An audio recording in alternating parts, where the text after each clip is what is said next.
오늘은 마태복음 24장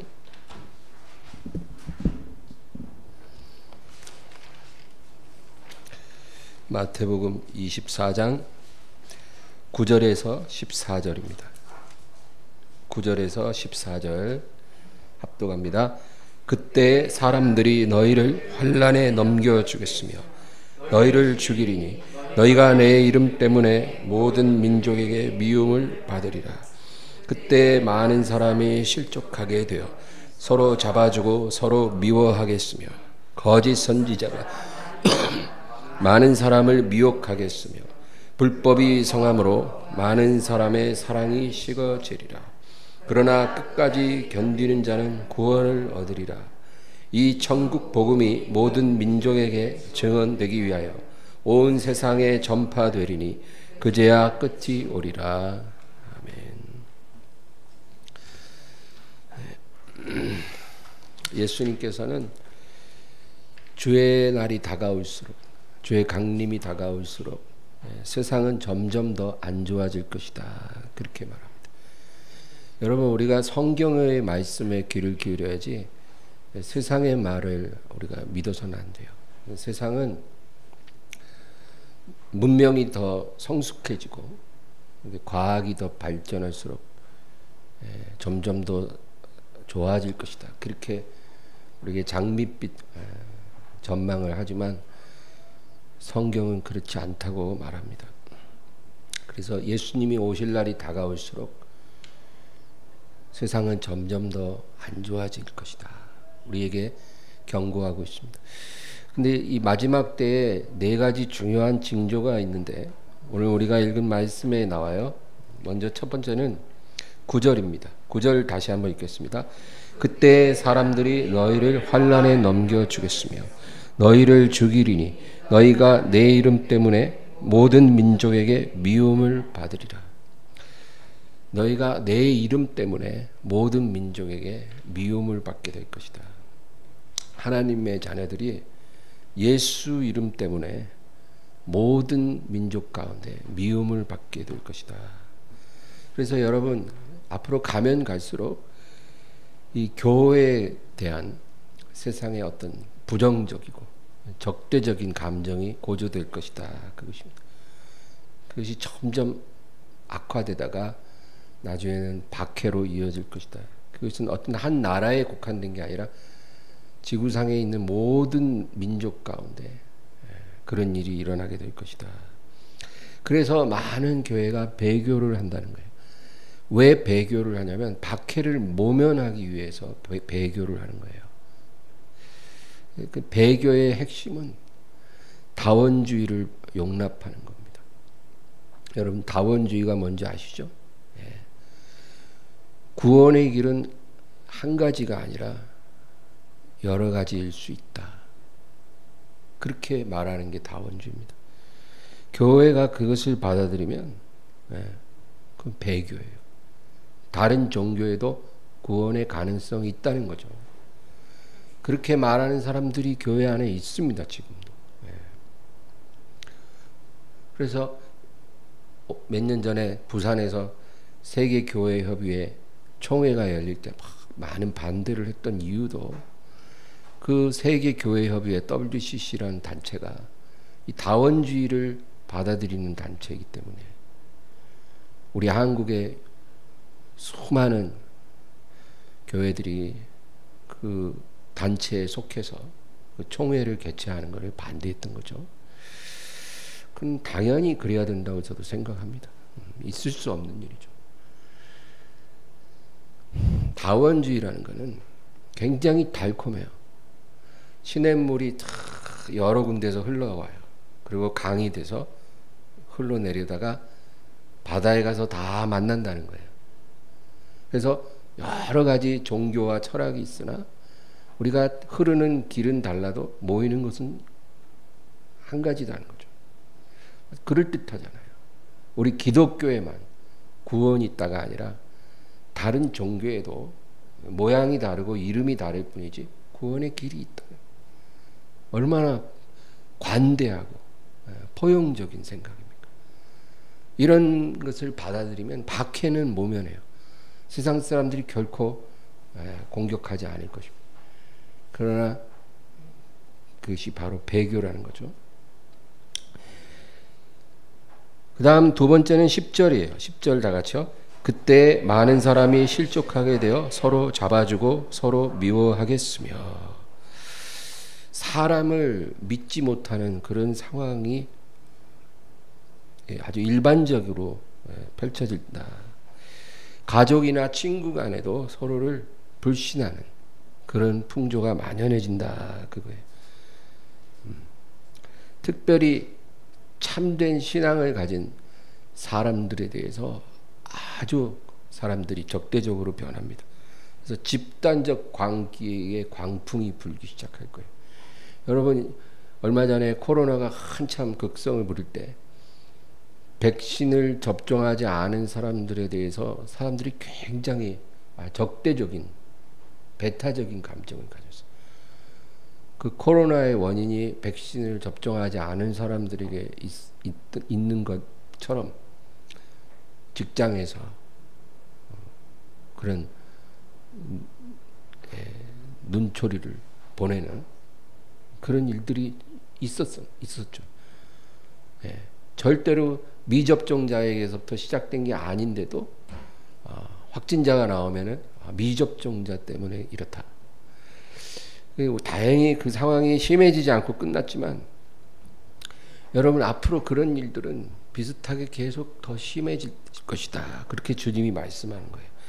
신앙을 가진 사람들을 사회의 암적 존재로 여기고 그렇게 공격하게 될 것이다. 그 다음에 세 번째는 11절이에요. 11절 읽겠습니다. 거짓 선지자가 많이 일어나 많은 사람을 미혹하겠으며, 종교적인 거짓 지도자들이 홍수를 이룰 것입니다. 그래서 어느 말이 진리이고 거짓인지 분별하기 어렵게 된다는 거예요. 유튜브에 이 종교적인 거짓 선지자들이 홍수처럼 밀려와서 이게 누구 말이 옳은지 사람들은 분별하기 어렵다는 거예요. 진실이 80% 있어요. 근데 20%의 거짓말을 거기에 섞어요. 그러면 여러분 분별하기 어려워요. 중국산 참기름을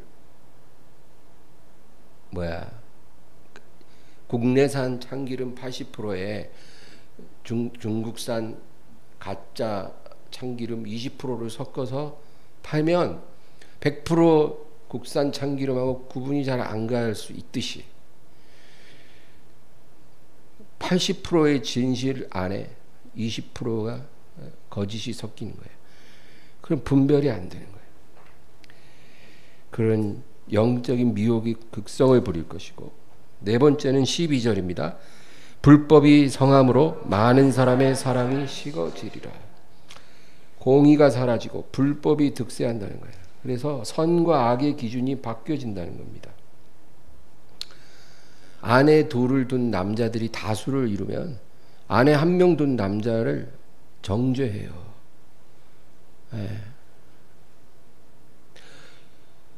다수가 불의를 행하고 소수가 선을 행하면 그 불의를 행하는 다수가 소수의 의인들을 혐오한다는 거예요.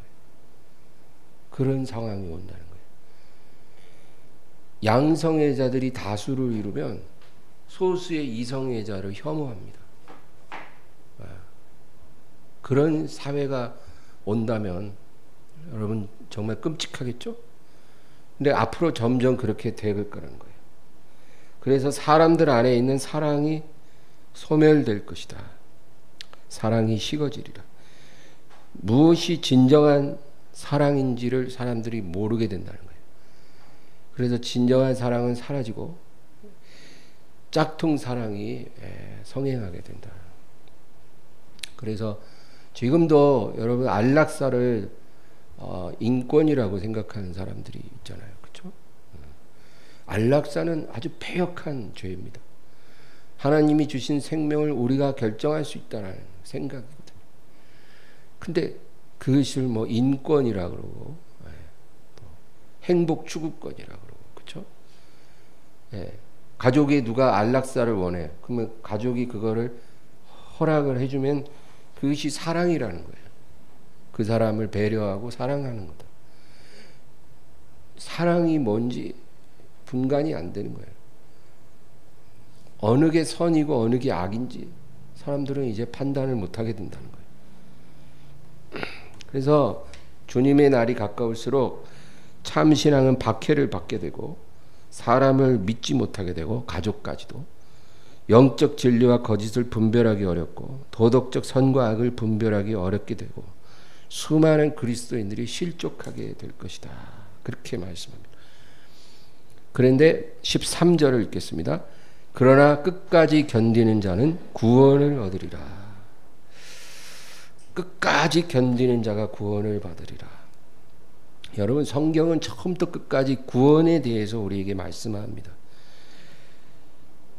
성경이 우리에게 전하는 진리 중에 가장 중요하고 주도적인 진리가 바로 영혼의 구원이에요. 우리가 왜 성경을 읽느냐면 첫 번째 목적은 우리의 영혼의 구원을 받기 위해서 성경을 읽는 거예요. 그것이 첫 번째입니다. 하나님이 우리에게 성령을 보내주신 첫 번째 목적은 우리를 구원하기 위해서 보내주신 거예요. 그만큼 우리가 구원받는 게 중요하다는 거예요. 근데 여러분, 구원이라는 것은 어떤 하나의 일회성 사건을 말하는 게 아니에요. 사람들은 구원받았다 그러면 교회 가서 결신 시간에 일어나서 신앙 고백하고 교적 쓰고 뭐 교회 등록이 되고 이러면 내가 구원을 받았다. 근데 그렇게 어떤 일회적 사건으로 구원을 받는 게 아니고 구원은 하나의 과정이에요. 시작부터 끝이 있는 과정. 그러니까 하나의 점이 아니고 선이에요. 시작점이 있고 쭉 이어져서 끝나는 점이 있는 거예요. 그게 구원이에요. 그래서 우리가 구원을 받았다라고 말하지만 사실은 구원을 이루는 거예요. 우리가 구원을 시작하는 시점은 예수님을 믿고 우리 죄를 고백할 때 우리가 구원을 이제 시작한 거죠. 그러나 그 구원이 언제 끝나냐면 예수님이 우리 이름을 부르실 때 그 구원이 끝나는 거예요. 완료되는 거예요. 우리가 이 세상을 살다가 죽음을 맞이했을 때 우리의 구원이 완성되는 거고, 또 예수님이 공중에 재림해서 휴거될 때 우리 구원이 완성되는 거예요. 그러니까 시작부터 끝까지 그 구원을 일관되게 유지하고 지켜야 우리가 완전히 구원을 받았다고 말할 수가 있는 거죠. 그러니까 지금 저와 여러분은 구원을 받았지만 구원을 완전히 이룬 것은 아니에요. 하늘에서 우리 이름을 부르시고 우리가 주님께 들림 받을 때 우리의 구원이 이루어진 겁니다. 우리 히브리서 10장을 한번 찾아보겠습니다. 히브리서 10장. 아까 마태복음 24장에서는 끝까지 견디는 자가 구원을 받으리라 했죠. 이제 10장 35절에서 39절까지 35절에서 39절 읽습니다. 그러므로 너희 담대함을 버리지 말라. 이것이 큰 상을 얻게 하느니라. 너희에게 인내가 필요함은 너희가 하나님의 뜻을 행한 후에 약속하신 것을 받기 위함이라. 잠깐 후면 오실 이가 오시리니 지체하지 아니하시리라. 나의 의인은 믿음으로 말미암아 살리라. 또한 뒤로 물러가면 내 마음이 그를 기뻐하지 아니하리라 하셨느니라. 우리는 뒤로 물러가 멸망할 자가 아니요 오직 영혼을 구원함에 이르는 믿음을 가진 자니라. 여기 36절이 보면은 너희에게 인내가 필요하면 너희가 하나님의 뜻을 행한 후에 약속하신 것을 받기 위함이라. 이 하나님이 약속하신 게 뭐냐면 우리의 영혼의 구원이에요. 그 영혼의 구원을 받기 위해서 우리에게 뭐가 필요해요? 인내가 필요하다. 그러니까 예수님을 영접했다고 해서 다 완성된 게 아니죠. 하나님이 약속한 영혼의 구원을 완벽하게 받을 때까지 우리가 인내해야 되겠다. 그 말씀을 하고 있는 거예요. 그러므로 우리가 영혼의 구원을 받으려면 두 가지가 꼭 필요한데, 첫째는 하나님의 부르심에 응답하고 우리가 죄인임을 고백하고 예수님을 영접하는 게 중요하겠죠. 우리는 다 그 시간을 지나왔어요. 그러면 두 번째로 우리에게 필요한 것은 인내하고 끝까지 견디는 믿음이 있어야 돼요. 주님이 우리를 부르실 때까지 믿음을 지켜야 돼요. 인내하고 견디는 겁니다. 빌립보서 1장 6절에 너희 속에 착한 일을 시작하신 이가 그리스도 예수의 날까지 이루실 줄을 우리가 확신하노라. 그 말씀 있죠. 너희 안에 착한 일을 하나님이 시작하셨다는 거예요. 저와 여러분 속에 착한 일을 시작하셨어요. 그 착한 일이 뭐겠어요? 영혼의 구원이에요. 그것을 그리스도 예수의 날, 예수님 강림하신 날까지 그가 이루실 줄을 우리가 확신한다. 여러분, 구원은 하나님의 선물이죠. 하나님의 은혜예요. 그러므로 하나님이 이 구원을 지켜주셔야 해요. 하나님이 지켜주시지 않으면 우리 힘으로는 지킬 수 없어요. 그러나 하나님도 지키시지만 우리도 힘써서 그 구원을 지켜야 된다는 거예요. 우리가 해야 될 일이 뭐냐면 끝까지 견디고 인내하는 거예요. 끝까지 견디는 자는 구원을 받으리라 그랬잖아요. 아까. 너희에게 인내가 필요하면 약속하신 것을 받기 위함이라. 그게 우리가 해야 될 일이다. 그러면 여러분, 견디고 인내하는 믿음은 다른 말로 하면 뭐예요? 일관성을 지킨다는 거예요. 믿음의 일관성을 지키는 것. 그게 견디는 믿음이고 인내하는 믿음이에요. 시작은 어렵지 않아요. 누구라도. 그것을 지키는 게 힘들대잖아요. 그 예전에 복싱 챔피언이 누가 그런 말 했어요. 챔피언에 오르는 것도 힘들지만 오른 뒤에 그것을 지키는 게 더 힘들다. 1등이 되는 것도 힘들지만 그 1등의 자리를 계속 유지하는 게 더 힘들대요. 철저한 자기관리, 뼈를 깎는 훈련, 잠시도 방심할 수 없는 그 긴장감, 이런 게 있지 않으면 그 자리를 오래 버티질 못한다. 그거죠. 여러분, 우리가 예수 믿는 것도 중요하지만 끝까지 견디고 인내하는 게 더 힘든 거예요. 사업을 하는 사람도요, 한 가지 사업을 일관성 있게 해야 그 빛을 본다 그래요. 그 불황도 이겨내고 그 재정적인 어려움도 이겨내고 그 상황을 다 이기고 일관성을 지키면 좋은 날도 온다 그러잖아요. 직업도 마찬가지예요. 직업을 자주 바꾸는 사람은 성공하기 힘들다 그래요. 이직을 하는 건 괜찮지만 분야를 자꾸 바꿔버리면 여러분 뭘 이룰 수 있겠어요. 저도 목회가 벌써 26년째인데 목회를 그만두려고 한 2번 정말 심각하게 고민했었어요. 포장마차를 할까? 택시를 몰까? 진짜 상당히 고민했어요. 그런데 다행이죠. 지금까지 그 길을 계속 지켰어요. 하나님의 은혜죠. 여러분, 영적인 세계가 그렇습니다. 일관성이 있어야 열매를 맺어요. 하나님이 인정을 받는다는 거예요. 과부가, 이 억울한 과부가 매일 일관성 있게 아침마다 그 재판관 사무실 앞에 출근했어요. 하루도 빠짐없이. 이 재판관은 돈 봉투 안 주면 절대로 일을 봐주는 사람이 아니에요. 뇌물 없이는 절대로 누구 청을 들어주지를 않아요.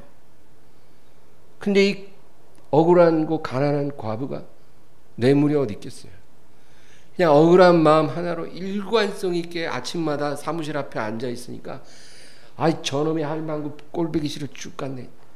근데도 또 쫓아내면 다음날 또 오고 쫓아내면 다음날 또 오고 일관성 있게 하니까 결국은 그 불의한 과부조차도 불의한 재판관조차도 그 과부의 청을 들어주었더라. 하물며 하나님께서 밤낮 부르짖는 택하신 자의 원한을 풀어주시지 않겠느냐. 여러분 기도도 일관성이 있어야 응답을 받는다 그 얘기예요. 하나님이 우리가 기도할 때 그 기도를 다 듣고 계셔요. 그러나 한 번, 두 번 했다고 응답해 주시는 게 아니에요. 일관성이 있는지 보고 계시는 거예요. 그 일관성 있게 기도하는 게 어려운 거거든요. 그 기도가 응답을 받아요. 말씀도 일관성 있게 읽어야 되고 전도도 일관성이 있어야 되고 하나님 앞에 드리는 헌신도 일관성이 있어야 하나님이 그걸 받으시고 축복도 해주신 거예요. 뭐 비 온다고 빠지고 눈 온다고 빠지고 피곤하다고 빠지고 아프다고 빠지고 뭐 경조사 생기면 빠지고 무슨 중요한 약속 있으면 빠지고 이렇게 하나님을 섬겨서는 하나님이 인정을 해주실 수 없다는 거예요. 열매가 없어요. 어떤 피치 못한 상황에 뭐 어떻게 한번 빠지는 거를 뭐라고 하는 게 아니라 너무나 우리는 그 일관성의 중요성을 간과한다는 거예요. 그러면 안 된다. 일관성이 없이 하나님을 기쁘시게 섬길 수는 없어요. 여러분 하나님이 욥을 칭찬하신 이유가 뭔지 아세요? 욥을 칭찬했거든요. 너가 욥을 보았느냐? 천사들 앞에서 마귀 앞에서. 우리 욥기 1장 5절 한 절 찾아보겠습니다. 욥기 1장 5절 다 같이 읽습니다. 그들이 차례대로 잔치를 끝내면 욥이 그들을 불러다가 성결하게 하되 아침에 일어나서 그들의 명수대로 번제를 드렸으니 이는 욥이 말하기를 혹시 내 아들들이 죄를 범하여 마음으로 하나님을 욕되게 하였을까 함이라. 욥의 행위가 항상 이러하였더라. 여기 보면은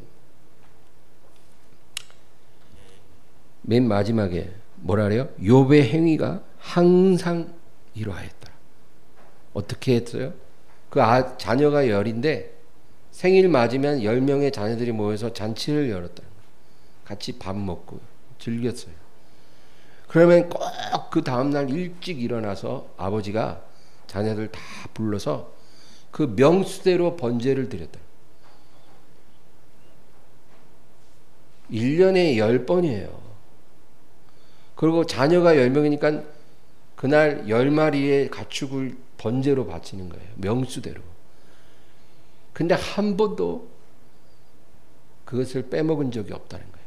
내 자녀들이 밥 먹고 즐기다가 마음으로 입술로 하나님께 범죄했을까 봐 욥이 그들의 명수대로 하나님 앞에 번제를 드렸는데 욥의 행위가 항상 이러하였더라. 일관성이에요. 일관성. 그러니까 그 바로 6절 7절 쭉 내려가면 8절에 보면 뭐라 그래요? 여호와께서 사탄에게 이르시되 네가 내 종 욥을 주의하여 보았느냐. 하나님이 욥을 인정하신 것이 일관성이에요.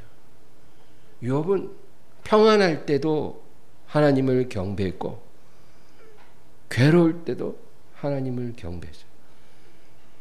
사람들은 너무 편하면 편해서 경배를 안 해요. 또 너무 괴로우면 또 괴롭다고 또 안 해요. 이래서도 안 하고 저래서도 안 하고 이런 식으로 하나님을 섬겨서 어떻게 우리가 하나님을 기쁘시게 하냐고요. 일관성이 있어야 되는 거예요. 욥이 바로 그런 사람이었고 하나님이 욥을 인정해 주시고 축복해 주셨더라. 우리 다시 히브리서로 가서 10장 38절 10장 38절 아까 우리가 읽었죠. 38절 다시 읽습니다. 나의 의인은 믿음으로 말미암아 살리라. 또한 뒤로 물러가면 내 마음이 그를 기뻐하지 아니하리라 하셨느니라. 뒤로 물러가면 내 마음이 그를 기뻐하지 아니하리라. 여러분, 뒤로 물러난다는 게 뭐냐면 바로 일관성을 잃어버리는 그런 마음을 말합니다. 그러면 내 마음이 그를 기뻐하지 않을 것이요. 우리가 제가 화요일 날 우리가 엄밀하게 말해서 하나님께 영광을 돌릴 수는 없다라고 말했죠. 우리는 물론 하나님께 영광을 돌린다고 말은 해요. 그 말을 뭐 하지 말라는 게 아니라 정확하게 말을 한다면 우리가 하나님께 영광을 돌리는 게 아니고 하나님께 기쁨을 드리는 거예요. 우리가 무엇을 해도 하나님의 영광을 우리가 하나님께 드릴 수 있는 입장이 아니에요. 하나님은 영원부터 영원까지 영광의 하나님이죠. 우리가 창조되기 전부터 하나님이 새하늘과 새 땅을 펼칠 때까지 하나님은 스스로 영광을 얻으시는 하나님이지 우리의 영광을 필요로 하지 않는다. 다만 하나님께서 우리를 통해 기쁨을 얻기를 원하시는데 그럼 어떻게 해야 하나님을 기쁘시게 할까요?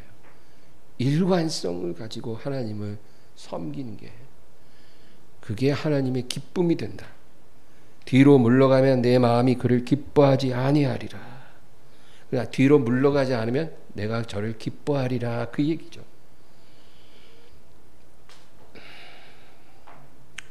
39절 읽겠습니다. 우리는 뒤로 물러가 멸망할 자가 아니요 오직 영혼을 구원함에 이르는 믿음을 가진 자니라. 우리가 뒤로 물러간다는 것 곧 멸망할 수 있다 그 말이에요. 우리가 일관성을 잃어버리면 우리의 구원도 잃어버릴 수 있다. 조심하라는 거예요. 그래서 우리 믿음에 진짜 중요한 게 그거예요. 뭘 하느냐가 아니에요, 여러분.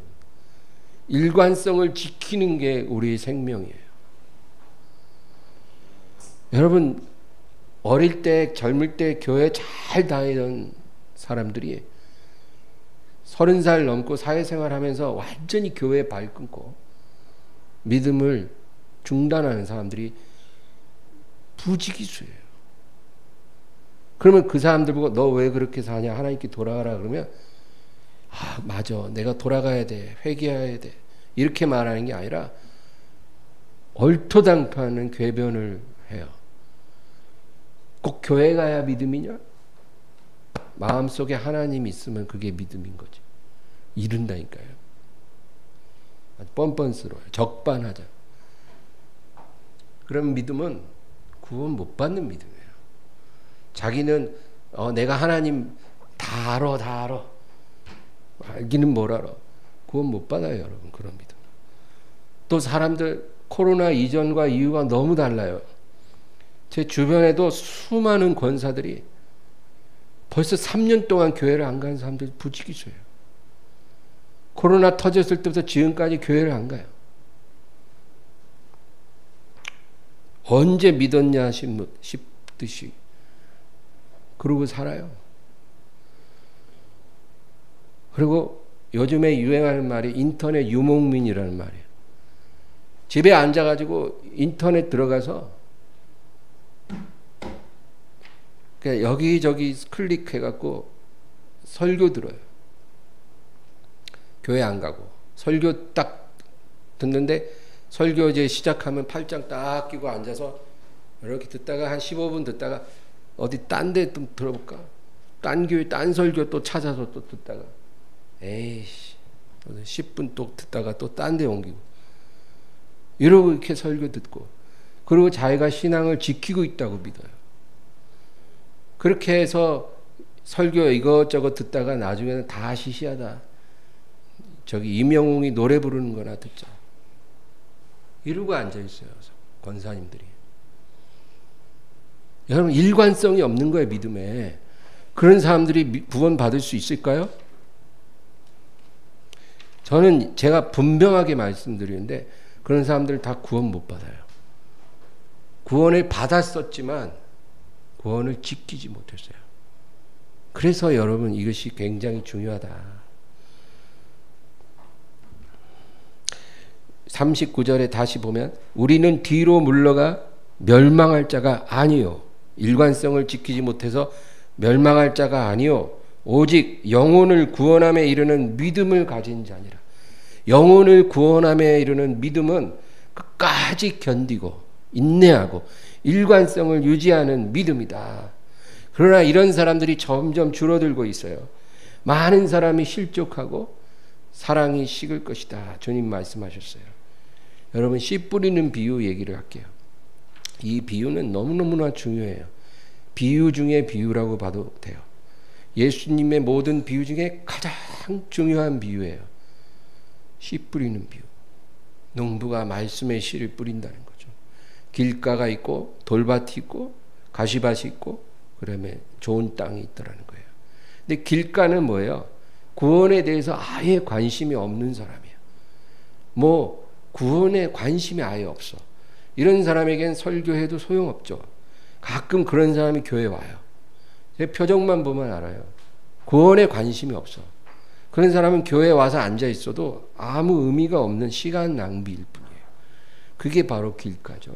그건 젖혀두고 돌밭과 가시밭과 좋은 땅, 이 세 종류의 사람은요 구원을 받기 원하는 사람들이에요. 다 구원받기를 원하는 사람들이에요. 예수님을 믿는다고 하는 사람들이에요. 그런데 그 중에서 두 종류는 구원을 못 받는다는 거예요.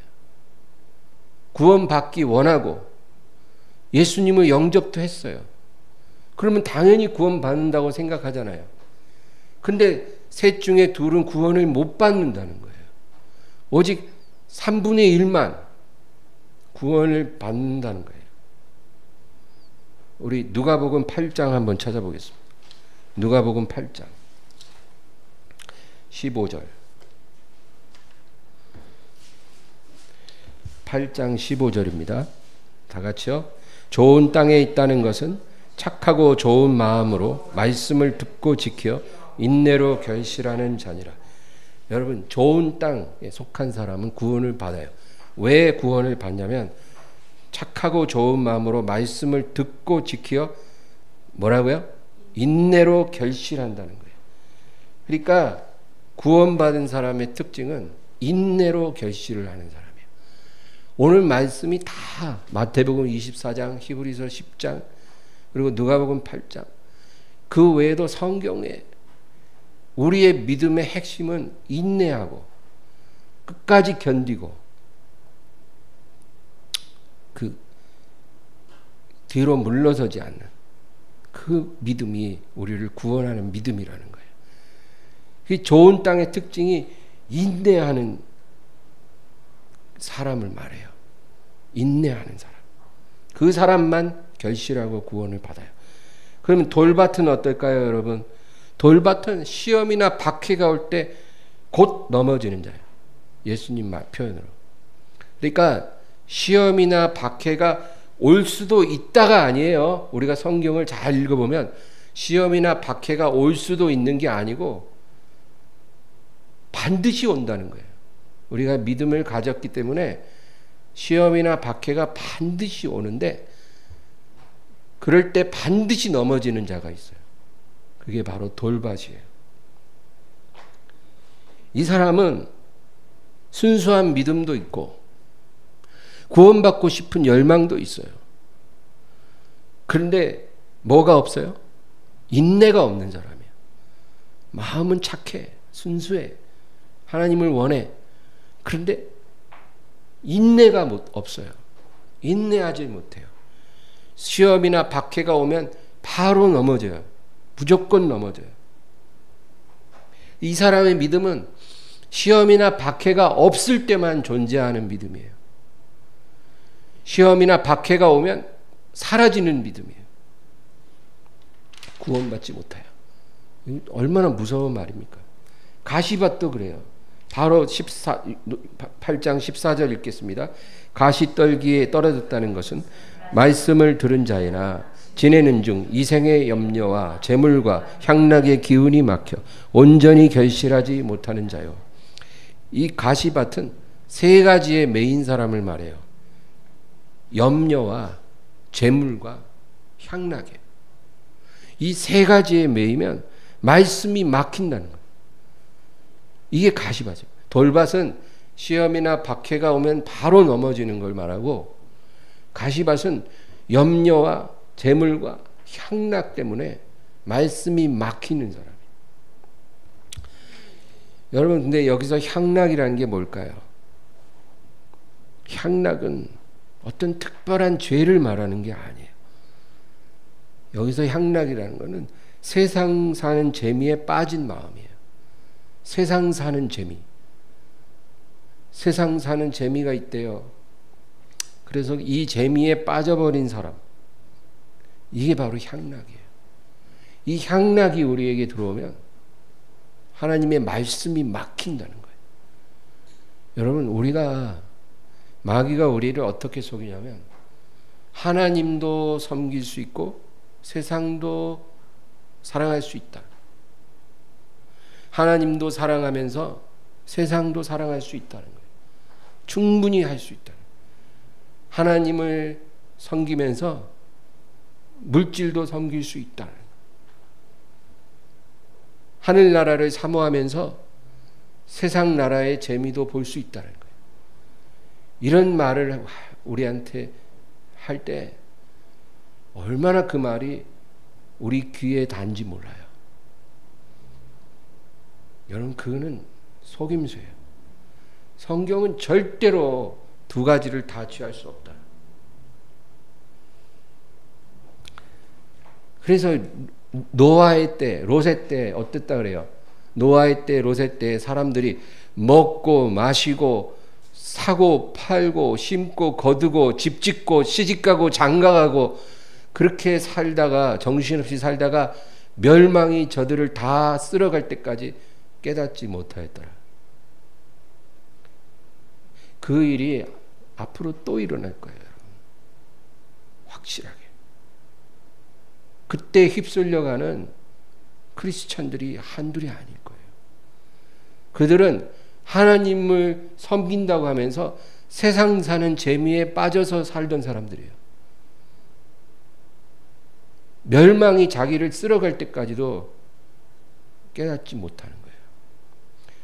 이게 바로 가시밭이에요. 예수님 믿어요. 구원받고 싶어 해요. 근데 염려와 재물과 향락이 있어서 말씀이 결실을 못 맺어요. 이런 사람이 되지 않기를 주의 이름으로 축원합니다. 구원에 이르는 믿음은 제가 또 말하지만 인내하며 끝까지 견디는 믿음을 말해요. 우리 히브리서 11장으로 가겠습니다. 히브리서 11장 26절 27절 11장 26절 27절입니다. 다 같이요. 그리스도를 위하여 받는 수모를 애굽의 모든 보화보다 더 큰 재물로 여겼으니 이는 상 주심을 바라봄이라. 믿음으로 애굽을 떠나 왕의 노함을 무서워하지 아니하고 곧 보이지 아니하는 자를 보는 것 같이 하여 참았으며. 예. 여기 보면 여기 모세에 대한 얘기예요. 26절에 그리스도를 위하여 받는 수모를 애굽의 모든 보화보다 더 큰 재물로 여겼으니 이는 상 주심을 바라봅니다. 모세는요, 자기가 애굽의 왕자임에도 애굽의 모든 보화보다, 영광보다 그리스도를 위하여, 하나님을 위하여 받는 수모를 더 큰 재물로 여겼고 이는 하나님의 상 주심을 바라봤기 때문이다. 그렇게 말합니다. 여러분, 하나님이 주실 보상을 바라보고 현재 억울함, 부당함, 불공평한 것을 참는 것, 이것을 우리는 소망이라 그래요. 우리에게 이 소망이 있어야 하나님이 우리를 기뻐하세요. 많은 사람들이 이 세상에서 쇼부를 보려고 그래요. 이 세상에서 뭐 좀 부당하고 억울하면 못 견뎌요. 막 미쳐 죽을라 그래요. 돈 좀 사라지고 뭔가 세상 자기 명예 좀 깨지고 뭔가 자기 기득권 좀 빼앗기고 손해를 보면 못 견뎌요. 그럴 필요 없다는 거예요. 하나님의 사람들은 하나님이 상 주심을 바라보고 이 세상의 모든 불공평과 억울함과 그런 부당함을 능히 이길 수 있어야 돼요. 그게 소망의 사람이에요. 오히려 누가 우리를 뺏어가면 더 주라는 거예요. 겉옷 달라고 하면 속옷까지 줘. 오리를 억지로 가게 하면 심리 가줘. 그렇게 하라는 거예요. 그러면 하나님의 하늘에서 상이 있으리라. 이게 소망의 사람이고 믿음의 사람이에요. 그 밑에 27절 보면 믿음으로 애굽을 떠나 왕의 노함을 무서워하지 아니하고 곧 보이지 않은 자를 보는 것 같이 하여 참았으며, 여기 보면 너무나 중요해요. 보이지 아니하는 자를 보는 것 같이 하여 참았다. 모세가 정말 오랜 세월을 참았어요. 40년 동안 남의 양을 치면서 그 미디안 광야에서 참았어요. 그리고 애굽으로 가서 이스라엘을 데리고 나와서 그 광야길 40년을 그 패역하고 거역하는 그 노예 근성을 가진 그 이스라엘 백성들을 참았어요. 근데 어떻게 참았냐면 뭐라 그래요? 여기 히브리서에서 보이지 아니하는 자를 보는 것 같이 하여 참았더라. 여러분, 우리가 이 세상에서 하나님을 본 자는 없어요. 누가 하나님을 봤습니까? 2000년 전에 육신으로 오신 하나님의 아들을 직접 본 사람들 빼고 하나님을 직접 보는 사람은 아무도 없어요. 그런데 우리가 이 세상을 살면서 우리에게 유혹이 와요. 그리고 여러 가지 박해와 시련이 와요. 내가 견뎌내기 힘든 그런 시간을 통과해요.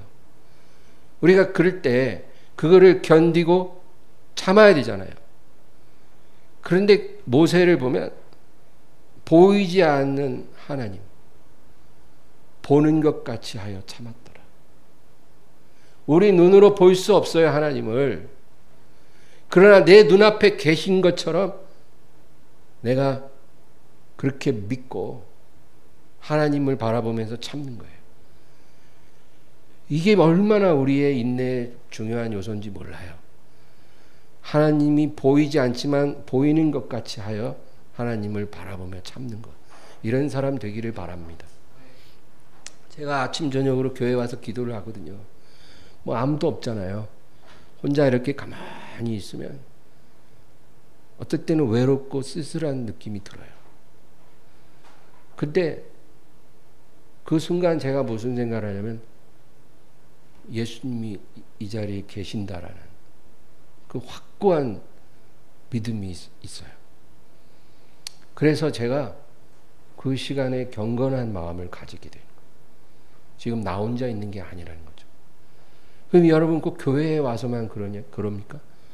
내가 집에 있을 때는 안 그러겠어요? 또 여러분들로 일터에서, 가정에서 똑같아요. 보이지 않는 하나님이 눈앞에 계신 것처럼 우리가 바라보면 우리가 어떤 시간도 이길 수 있다.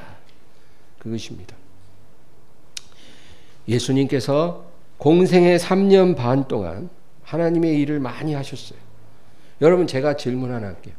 예수님이 3년 반 동안 그 많은 하나님을 일을 하셨죠.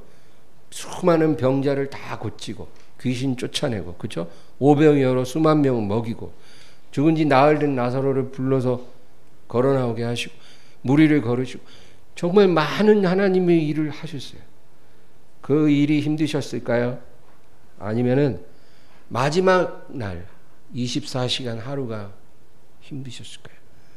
예수님의 마지막 날은 이제 마지막 저녁 만찬을 하시고 동산에 들어가서 피를 땀처럼 흘려내리고 그리고 잡히셔서 채찍에 맞으시고 침뱉음을 당하시고 그리고 날이 밝으니까 십자가를 지고 골고다 언덕에 올라가서 십자가에 못 박히시고 죽으셨어요. 이게 하루 동안에 일어난 일이에요.